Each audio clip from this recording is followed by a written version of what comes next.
নিউটনের মাথায় পড়েছিল আপেল, কিন্তু আমার সামনে পড়লো এই 3টি নারিকেল।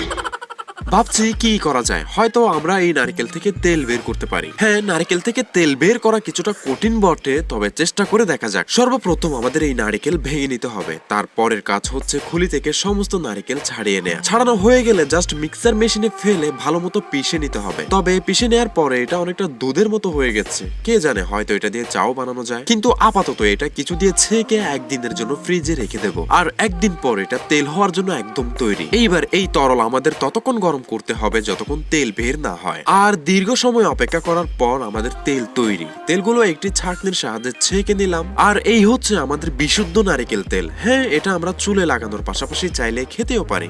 নিউটনের মাথায় পড়েছিল আপেল, কিন্তু আমার সামনে পড়লো এই 3টি নারিকেল। ভাবছি কি করা যায়, হয়তো আমরা